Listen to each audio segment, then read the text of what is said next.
I intend to resign. Canada will soon have a new prime minister after more than 9 years of Justin Trudeau's leadership. Who will replace him as the leader of the ruling Liberal Party and as the country's prime minister will be decided by party members and announced on March 9th. Reuters Canada Bureau Chief Caroline Stauffer explains how we got here.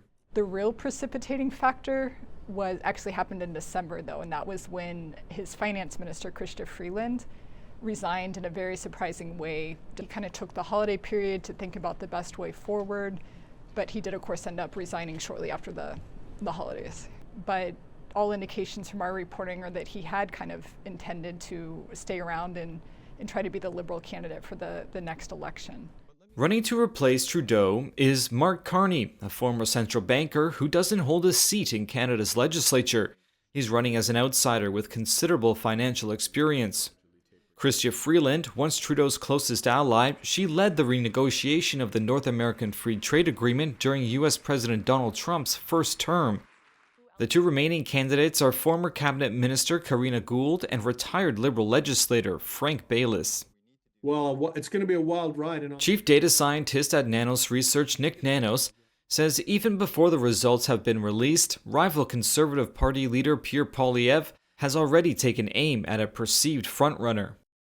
The Conservatives and Pierre Poilievre have come out swinging against Mark Carney like he's already won the leadership. So the expectation is that he's the frontrunner because of Pierre Poilievre's validation and also probably the amount of coin that Carney has raised.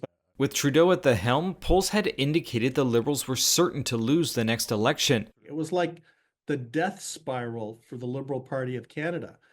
Now, fast forward, Justin Trudeau stepping down, Donald Trump slapping on tariffs, the Liberal leadership kicking into play, and that 27-point advantage that the federal Conservatives had has, for all intents and purposes, almost vanished. The next federal election must be held by October 20th, but could come earlier or even almost immediately after Trudeau's replacement is named. Nanos says the next Liberal leader will have to work to separate themselves from the unpopular Trudeau, no matter who wins.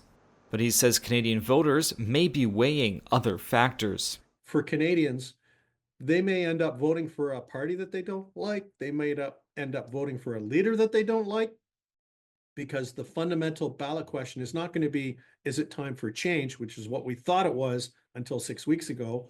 It is going to be, who can best manage the relationship with Donald Trump?